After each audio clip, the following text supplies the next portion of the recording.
ഓം ബ്രഹ്മദേവായ നമഃ. ഓം ബ്രഹ്മദേവായ നമഃ. ഓം ബ്രഹ്മദേവായ നമഃ.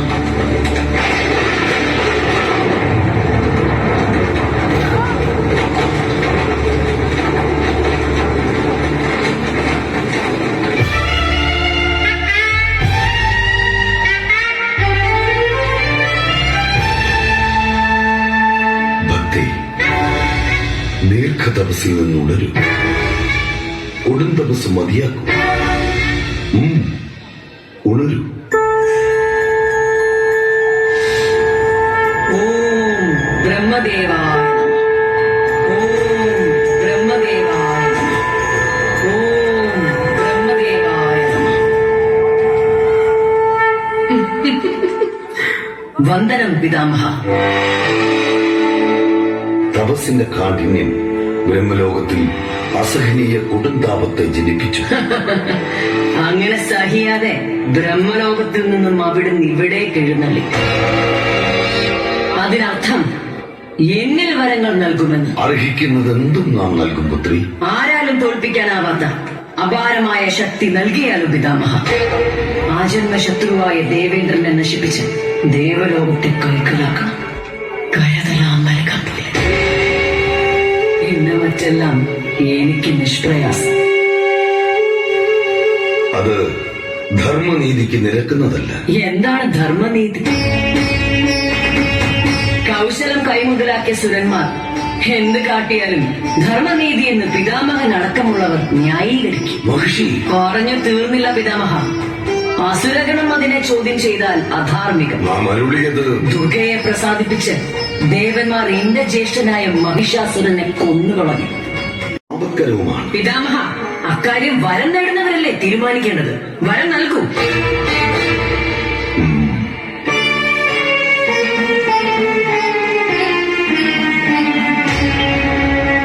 അപാരമായ ശക്തി നിനക്ക് വന്നു ചേരട്ടെ. ഒന്നുകൂടി. ഭക്തർക്ക് അഭീഷ്ടവരങ്ങൾ നിർലോഭം നൽകുന്ന സൃഷ്ടിദേവ, അവിടുത്തെ ഭക്തിയായ എന്നെ ആരും വധിക്കരുത്. ജനിക്കുന്നവർക്ക് മരണം.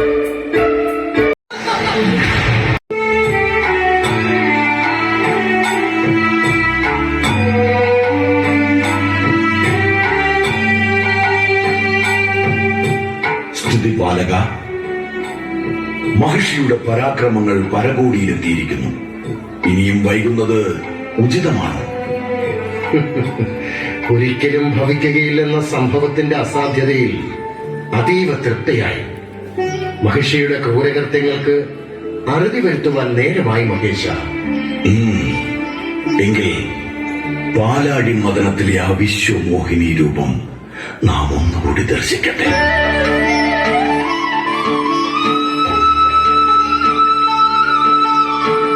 ആ വശ്യചാരുതയിൽ കാമാരിയുടെ കണ്ണുകൾ ആനന്ദമടയട്ടെ. വൈകാരികതയുടെ തിരതള്ളലിൽ മായാവൈഭവത്തിന്റെ മഹർഷി മർദ്ദനാനുഗ്രഹ ശക്തിയായി അവതരിക്കുന്ന ചൈതന്യരൂപന്റെ ജനനത്തിന് പാത്രീഭൂതമാകട്ടെ.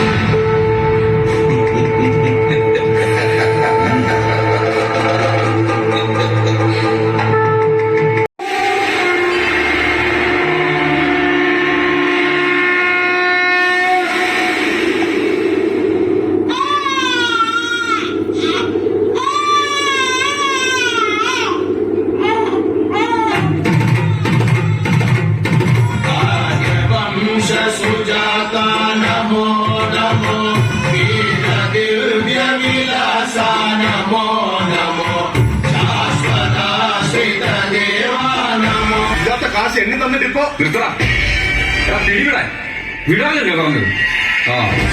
നീ ചുമ്മാ ഇല്ലടാ, ഇവനെ അടിച്ചു കൊല്ലണം. അവന്റെ അമ്മൂമ്മയുടെ കയ്യിൽ കിടന്ന് മോതിരം കൊണ്ട് വിട്ടിട്ട് അവൻ കാശ് ഒപ്പിച്ചത്. മനസ്സിലായോടാ? അത് ചോദിക്കാൻ വന്ന അമ്മയെ അവൻ തല്ലി. എല്ലാം കൊണ്ട് അവൻ പെട്ടിരിക്കുക. ഇപ്പൊ സാധനവുമില്ല, കാശുമില്ല.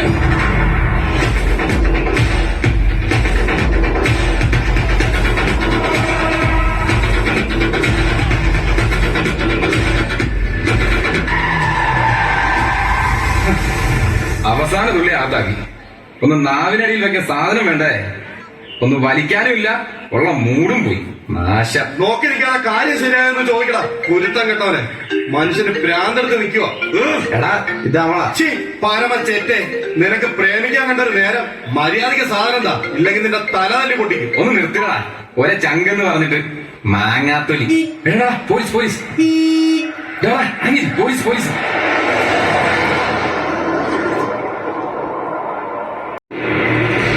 അയ്യോ അയ്യോ, പാമ്പ്.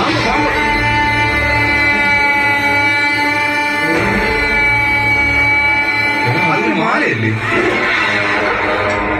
അല്ല, അത് പാമ്പാണ്. ദേ കിടക്കുന്നു. ഇന്നലത്തെ എന്റെ ഹാങ് ഓവർ മാറിയിട്ടില്ല. അതിന്റെ റിലേ പോയെന്നാ തോന്നുന്നത്.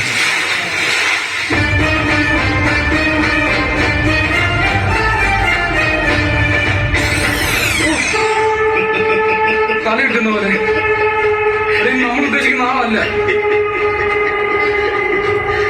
ശരിക്കും വട്ട എന്നതോ? കണ്ടോ ആസാമിക്ക് പോലും മനസ്സിലായി. എന്തു മനസ്സിലായെന്ന?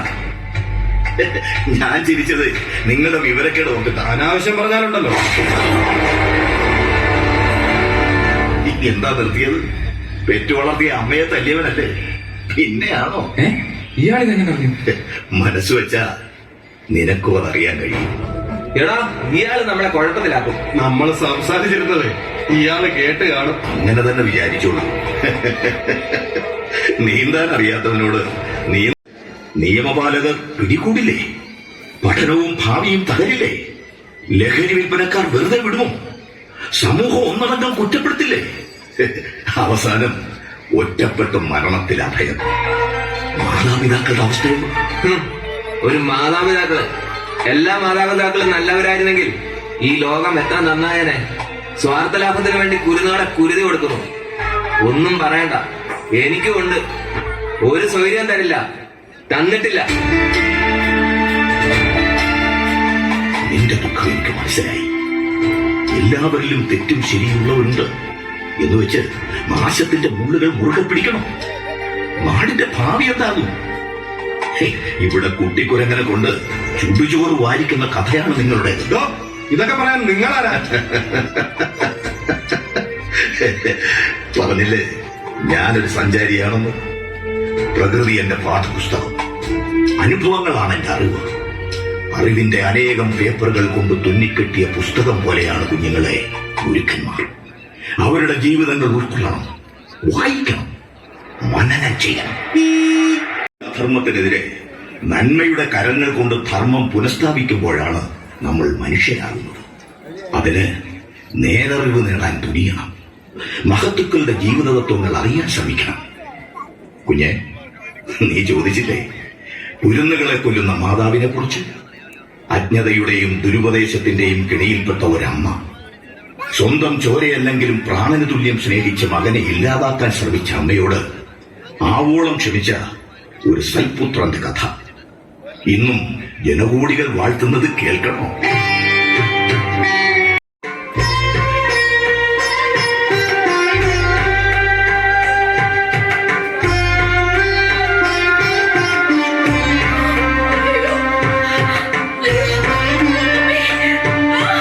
മാധവൻ, എന്തു പറ്റി?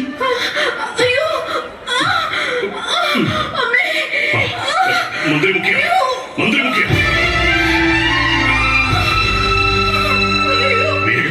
വേഗം കൊട്ടാരം വൈദ്യരെ വിവരം ധരിപ്പിക്കൂ.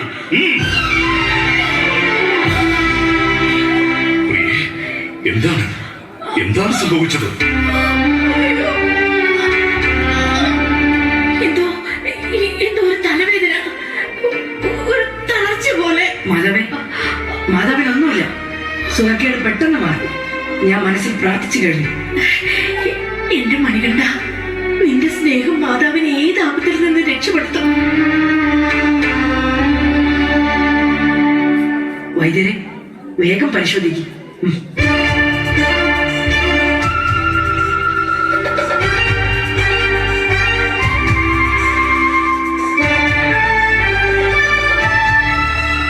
വാക്കുകൾ സത്യമാണ്. ഭഗവാനെ, കൈലാസനാഥ,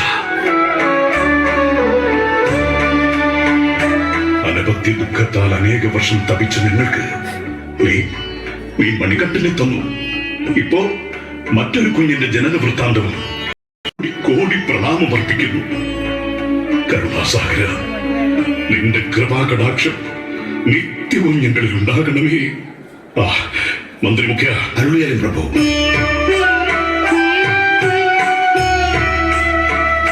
ഈ സന്തോഷ വർത്തമാനം ദേശമാകെ വിളംബരം ചെയ്യൂ. പ്രജകൾക്ക് വസ്ത്രവും ധാന്യവും നൽകുക. ഉത്തരവ്. ഒന്നുകൂടി, പന്തളം രാജ്യത്തിന്റെ അടുത്ത കിരീടാവകാശിയായി മണികണ്ഠനെ വാഴിക്കുമെന്ന വാർത്ത ഉടനുണ്ടാകുമെന്നും. ഉത്തരവ് തിരുമനസേ. രുദ്ര, നിനക്ക് സന്തോഷമായില്ലേ?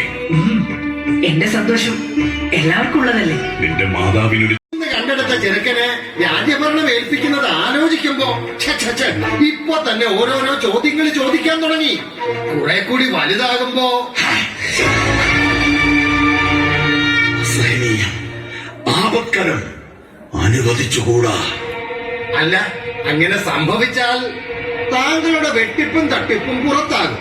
അതോടെ മന്ത്രിമുഖ്യൻ പദവി അവസാനിക്കുകയും ചെയ്യും. ശാപമേ, ഈ കഠാര നിന്റെ കൊരവള്ളിയിൽ കുത്തിയിറക്കും.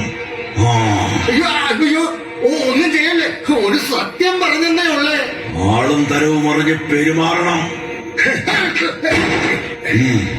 ശരി, പോംവഴി എന്തെന്ന് ആലോചിക്ക്. സാവകാശം മതി, സമയമുണ്ട്. എന്തായാലും രാജവിളംബരം വരുന്നതിന് മുമ്പ് ഉപജാപങ്ങളുടെ ഭാണ്ഡക്കെട്ടഴിച്ച് പുറത്തിടണം. അതിൽ നിന്നും ശക്തമായ ഒന്ന്, അതിശക്തമായ ഒന്നെടുത്ത് പ്രയോഗിക്കണം. അവിടെ തീരും പന്തളരാജന്റെയും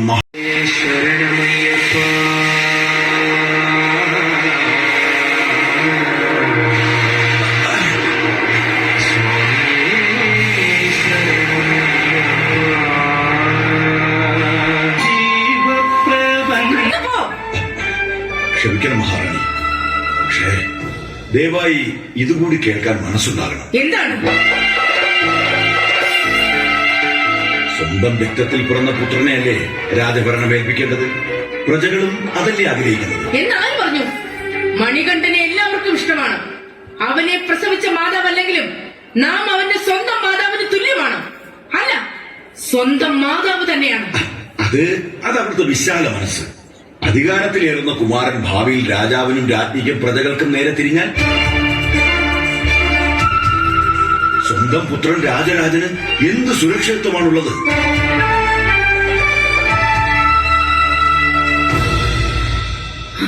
ഇല്ല, അങ്ങനെ ഉണ്ടാവില്ല. സ്നേഹവും അലിവും നിറഞ്ഞു തുളമ്പുന്ന മനസ്സുള്ളവനാണ് മണികണ്ഠൻ. റാണി, പുത്രൻ നാളെ അധികാരം കിട്ടാൻ ഈ മനോവിഷമത്തിൽ എന്തെങ്കിലും കടുക്കുകയും ചെയ്താൽ?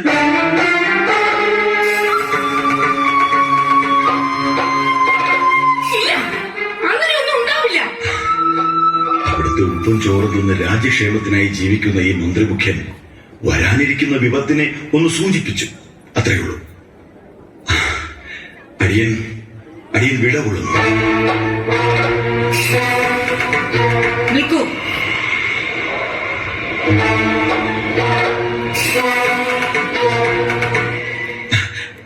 കൽപ്പിച്ച് അടിയൻ അറിയിച്ചതിൽ ചില വസ്തുതകൾ ഉണ്ടെന്നല്ലേ?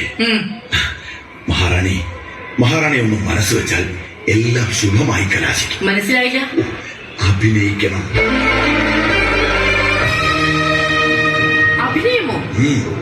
അതെ, കലാവിദ്യകൾ കരഗതമാക്കിയ കലാകാരന്മാരും കലാകാരികളും അരങ്ങത്ത് ആസ്വാദകരെ വിസ്മയിപ്പിക്കുന്നത് അഭിനയ പാഠവം കൊണ്ടാണ്. എന്തിനേറെ, കൊട്ടാര നർത്തകിമാർ നർത്തനം ചെയ്യുമ്പോൾ മുഖത്ത് മിന്നിമറയുന്ന ഭാവപ്രകടനം ശ്രദ്ധിച്ചില്ലേ? അത്രത്തോളം വേണമെന്നുമില്ല. തെളിച്ചു പറയൂ. ഒരു ഉദരപീഠ. എന്ത്?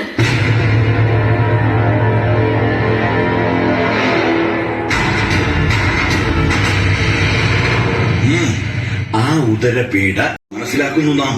പക്ഷേ രാജ്യാധികാരം അന്യം നിന്ന് പോകാതിരിക്കാൻ, രാജകുമാരൻ ഭാവി രാജാവാകാൻ അന്തഛിദ്രം സംഭവിക്കാതിരിക്കാൻ.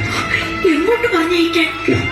എന്റെ റാണി, അവിടുത്തെ വിശ്വസ്ത സേവകനായ മന്ത്രിമുഖ്യൻ നിരത്തുന്ന ചതുരംഗ കളത്തിലെ ഒരു കരുവായി മാത്രം മഹാറാണി അല്പനേരം നിന്നാലും കരുക്കൾ അടിയൻ നീക്കും. അവിടെ വിജയം നമുക്കാണ്. അല്ല, ക്ഷമിക്കണം, മഹാറാണിക്കാണ്. തിരുവുള്ളം ദൃഢമാക്കിയാലും അഭിനയത്തിന്റെ ആദ്യ ചുവട് ആരംഭിച്ചാലും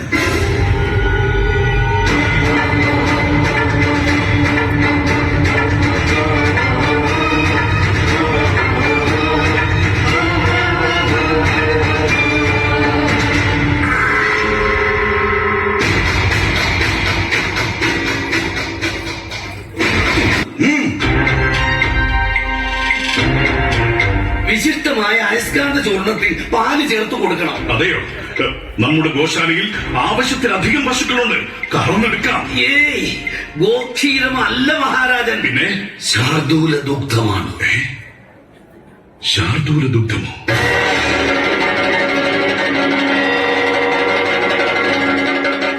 അതായത് പുലിപ്പാലോ? അതെങ്ങനെ സാധ്യമാകും? വളഞ്ഞിട്ട് പുലിയെ പിടിച്ചാൽ തന്നെ അത് ആക്രമിക്കും, പിന്നെ ആയുധം കൊണ്ട് കൊല്ലുകയെ നിവൃത്തിയുള്ളൂ. ചത്തുപോയ പുലിയിൽ നിന്നും പാൽ ശേഖരിക്കുന്നത് എങ്ങനെയാ? അല്ലെങ്കിൽ പുലിയെ പിടികൂടാൻ ആരാണ് ധൈര്യപ്പെടുന്നത്? ഞാൻ പോകും പിതാവേ. വിഷ്ണുമായയിൽ പിറന്ന വിശ്വരക്ഷക, ദിഗഭദ്ര സദൃശനയന ശരണമേഖലേ. സ്വാമി ശരണമയ്യപ്പ, സ്വാമി ശരണമയ്യപ്പ, സ്വാമി ശരണമയ്യപ്പ, സ്വാമി ശരണമയ്യപ്പ.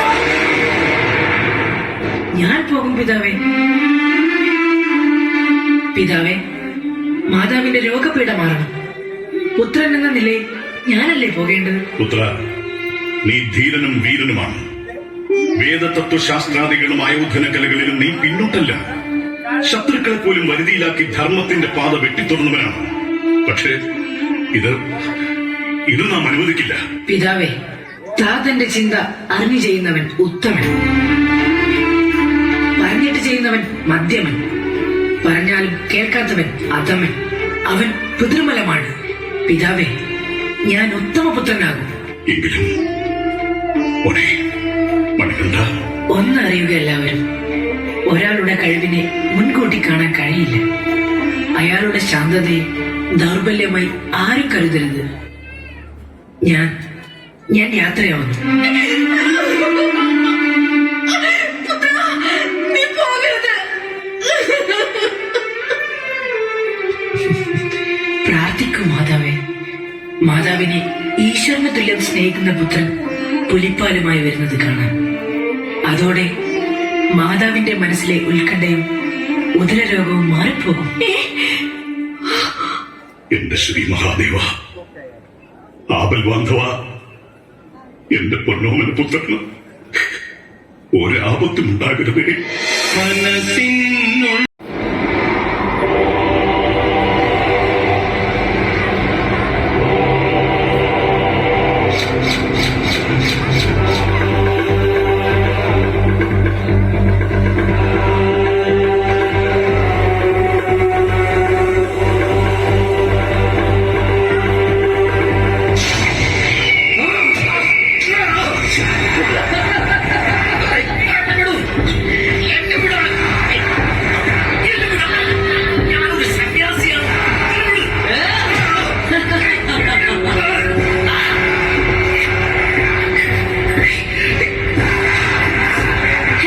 മനുഷ്യ കീഴമേ, കിടന്ന് പുറമ്പാതെ നിന്റെ നിലവിളി ശബ്ദം അരനിമിഷം കൊണ്ട് അവസാനിപ്പിക്കും. ഓം ശങ്കരനാരായണായ നമഃ. ശങ്കരനാരായണനോ? അതാര്? നിന്നെ ജനിപ്പിച്ചവൻ. ശങ്കരനാരായണന്മാരെ നിനക്കറിയില്ലേ? എന്നാ കേട്ടോ, ഫണിധാരിനാഥനായ മഹാദേവനും ഫണിപത്മനാഥനായ മഹാവിഷ്ണുവുമാണ്. ഓഹോ, നാം ആരെന്ന് നിനക്ക് ബോധ്യമുണ്ടോ? മതം പൂണ്ട മഹിഷി.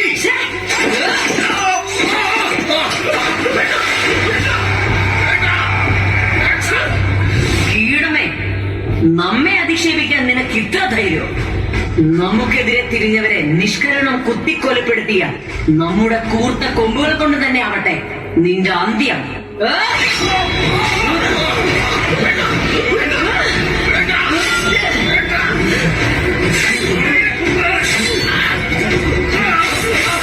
മഹിഷമേ, മഹിഷമേ, ശമതമങ്ങളെ ശീലിച്ച് സദാ ഈശ്വരനാമം ജപിച്ച് പരമമായ മോക്ഷത്തിനു വേണ്ടി കാത്തിരിക്കുന്ന ആ പാവ സന്യാസവര്യനെ വിട്ടേക്ക്. പകരം നിന്റെ ശൃംഗങ്ങൾ ഇങ്ങോട്ട് തിരിക്കും. കൊള്ളാം, നീ വീരൻ തന്നെ. നിന്റെ മുഖത്ത് തെളിഞ്ഞു നിൽക്കുന്ന ചൈതന്യം അത് വിളിച്ചോതുന്നുമുണ്ട്. പക്ഷേ കോമള ബാലക, നിനക്ക് തെറ്റിപ്പോയി. എന്ത്? നമ്മുടെ ഒരു കൊമ്പുമതി നിന്റെ മൃദുലമേനയിൽ അത്ഭുത ചിത്രങ്ങൾ കോറിയിടാൻ. അതിൽ പൊടിയുന്ന രക്തത്തുള്ളികൾ ഒന്നൊഴിയാതെ നമ്മുടെ കിങ്കരവർഗം ആർത്തിയോടെ ഊറ്റിക്കുടിക്കും. നിന്റെ പിഞ്ചിളം മാംസം രുചിയോടെ തിന്നു തീർക്കും. പോയി ഒളിക്ക്. നിന്റെ രക്ഷകർത്താക്കൾക്ക് പുത്രശോകം വരണ്ട. സകല മാതാപിതാക്കളുടെയും പ്രിയ പുത്രനാണെന്ന് നിനക്കത് വഴിയെ മനസ്സിലാകും. ഇപ്പോൾ വന്നത് എന്റെ മാതാവിന്റെ വേദന മാറ്റാൻ പുലിപ്പാൽ തേടി വന്നതാണ്. മാത്രമല്ല നിന്റെ അഹമ്മതിക്ക് അറുതി വരുത്താൻ. ഇത്തിരിയോളം പോന്ന കുമാരക, ഭ്രാന്തം വേദാന്തം കേട്ട് നമ്മുടെ രോഷം മടങ്ങുമെന്നു വർദ്ധിച്ചിട്ടേ ഉള്ളൂ.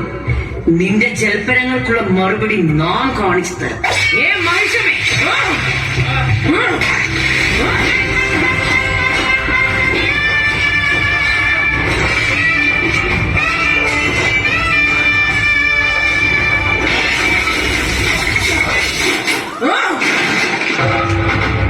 മഹിഷമേ, മതമാത്സര്യം മുഴുവനും മുറ്റി നിൽക്കുന്ന നിന്റെ കൊമ്പുകൾ നാം പിഴുതെടുക്കും.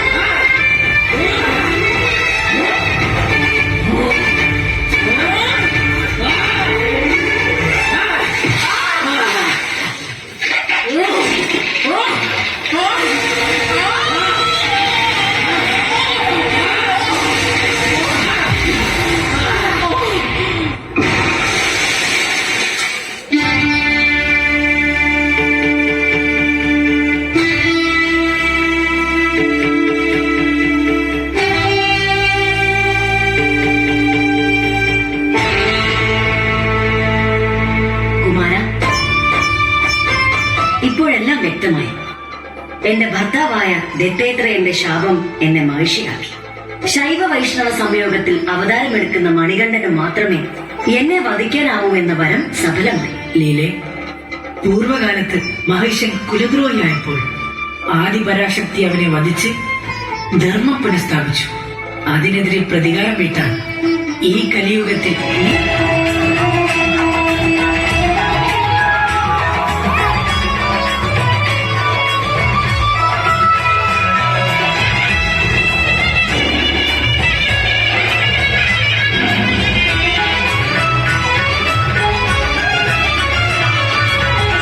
സോദരൻ ഗജമുഖേശ്വരൻ സഹജജാതനാമയ്യപ്പ, ജഡകലാധരൻ ഗരുഡവാഹനൻ തനയനായിടും അയ്യപ്പ. മുരുകസോദരൻ ഗജമുഖേശ്വരൻ സഹജജാതനാമയ്യപ്പ, ജഡകലാധരൻ ഗരുഡവാഹനൻ തനയനായിടും അയ്യപ്പ.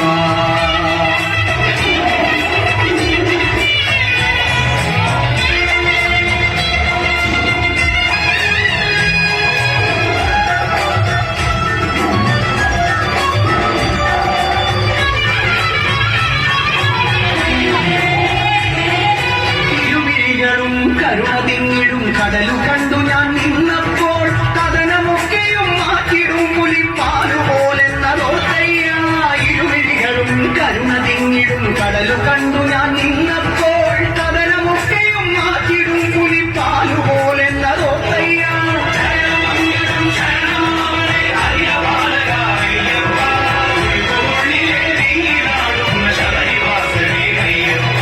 മുരുകസോദരൻ ഗജമുഖേശ്വരൻ സഹജജാതനാമയ്യപ്പ, ജഡകലാധരൻ ഗരുഡവാഹനൻ തനയനായിടും അയ്യപ്പ.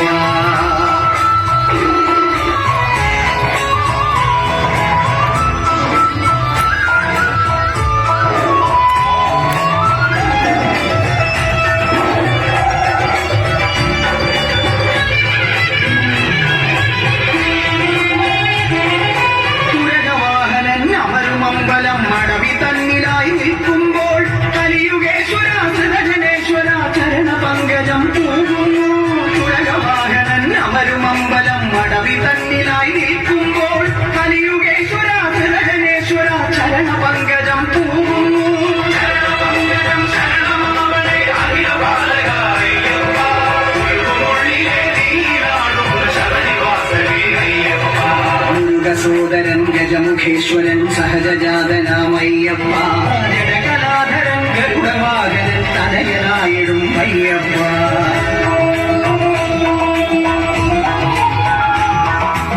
പുത്ര, ഇങ്ങനെ ഒരു സാഹസം ഇത് വെറും നിസാരമല്ലേ പിതാവേ?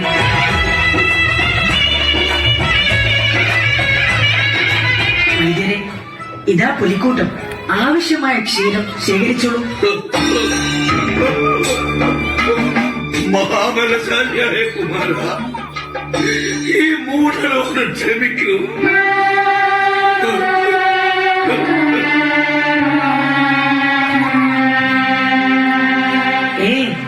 എന്താ ഇത്? എണീക്കൂ.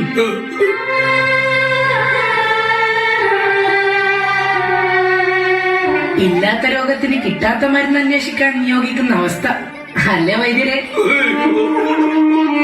കയ്യിൽ വന്ന വിദ്യ ആ പാപം ഭയാനകം. ഓർക്കണം,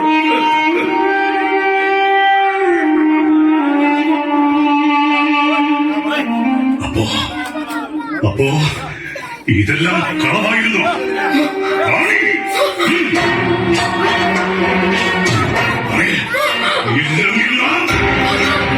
അതെ, എല്ലാം മന്ത്രിയുടെ പ്രേരണയാൽ ചെയ്തു പോയതാണ്.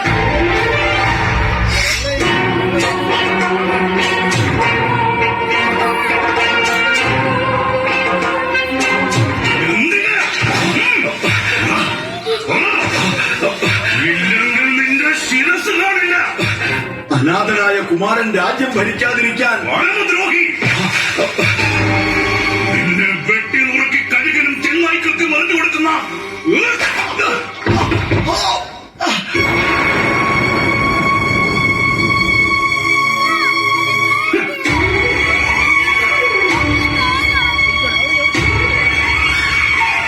ഒരു റാണിയാണ് പോലും. ലജ്ജയില്ലേ നിനക്ക്? സ്വന്തം ജീവനേക്കാളും നിന്നെ പ്രാണന തുല്യം സ്നേഹിച്ചവനാണ് കുമാരൻ. ആ സ്നേഹത്തിന്റെ ഒരു അംശം പോലും നിനക്ക് ഓർമ്മിക്കാമായിരുന്നില്ലേ? ഈ സ്വന്തം ഭർത്താവിനെ പോലും വഞ്ചിച്ചവളാണ്. നാം നിന്നോട് ക്ഷമിക്കില്ല. അയ്യോ, അങ്ങനെ കൽപ്പിക്കല്ലേ. പുത്ര, മണികണ്ഠ, ഈ ദുഷ്ടരാക്ഷസിയോട് ക്ഷമിക്കൂ. ഹീനമായ ഉപദേശം കേട്ട് കേട്ട് മനസ്സ് മലീമസമായി. പുത്ര, പുത്ര, നീ എന്നെ വെറുക്കരുത്, ക്ഷമിക്കരുത്.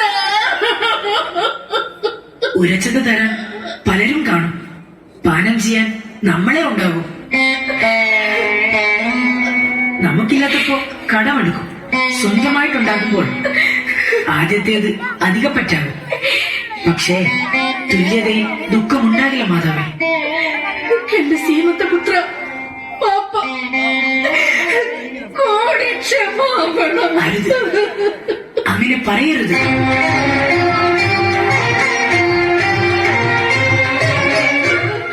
സമൂഹത്തിന്റെ പൊതുകാര്യം നിറവേറ്റാൻ വേണ്ടി ചിലരെ കാപ്പട്യത്തിന്റെ വഴിയിൽ ചിലപ്പോഴൊക്കെ നടത്തും.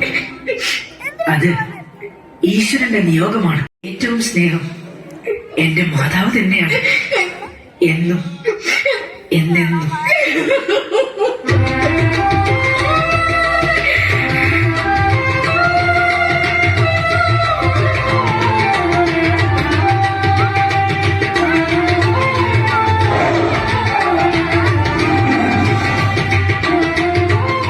അനുജ, രാജരാജ, നീ പുലിയെ കണ്ട് പേടിച്ചോ?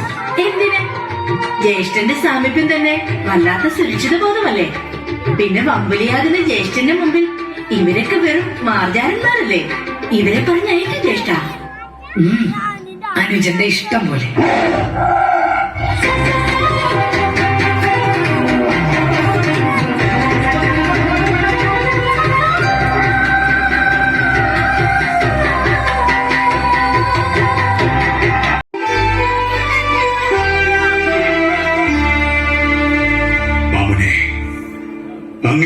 ആഗമനത്തിൽ പന്തളം രാജ്യം ധന്യമായി. നല്ലത്. മണികണ്ഠൻ ആരെന്ന് നാം വെളിപ്പെടുത്താം. മഹിഷി മർദ്ദനായ അവതാരം കൊണ്ട മോഹിനി പുത്രനാണ് സാക്ഷാൽ ശ്രീ മണികണ്ഠൻ. ഞാൻ എന്താണ് കേട്ടത്? എന്റെ ശ്രീ മഹാദേവ, ഞാൻ ഇത്രയും ഭാഗ്യവാനാണ്. ഇതിൽ പരം പുണ്യം വേറെ എന്തുണ്ട്? ആദ്യമായി മണികണ്ഠനെ കണ്ട നിമിഷം അത്ഭുതമായിരുന്നു. പിന്നെ അത്ഭുതം വിശ്വാസമായി. ഇപ്പോൾ വിശ്വാസം അടിയുറച്ച ഭക്തിയായി വളരുന്നു. ആനന്ദാതിരേകത്താൽ വാക്കുകൾ ഇടർന്നു. രാജശേഖര, മാമുനി ശ്രേഷ്ഠ, അരുളിയാലും പന്തള രാജ്യത്തിന്റെ ബന്ധുരബന്ധുവും ഭാഗ്യസന്താന ദ്രുമവുമാണ് മണികണ്ഠൻ. ഇവിടെ നടന്നതെല്ലാം ദേവകാര്യാർത്ഥമാണ്.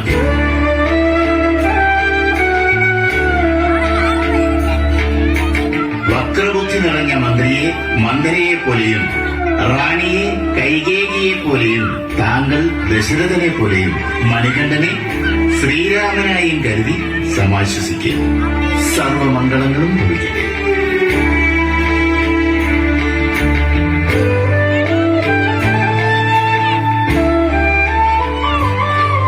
കുമാര, അങ്ങയെ ദർശിച്ചത് ജീവപുണ്യമാണ്. മനുഷ്യ മനസ്സുകളെ ഒന്നാക്കുന്ന അദ്വൈത ബോധത്തിന്റെ മഹാസത്യമേ, നമസ്കാരം. ഓരോ ഭക്തനും സ്വയം അയ്യപ്പനായി മാറും. അകമഴിഞ്ഞ ഭക്തിയുടെ ഉന്നതയിൽ മകര ജ്യോതിസായി നാം തെളിയും.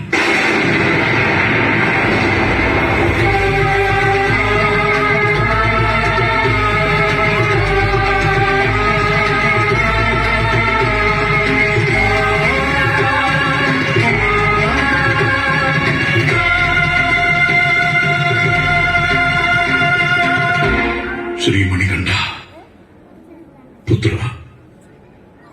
സ്വാമിയേ ശരണമയ്യപ്പ, സ്വാമിയേ ശരണമയ്യപ്പ. നിന്നെ കണ്ടു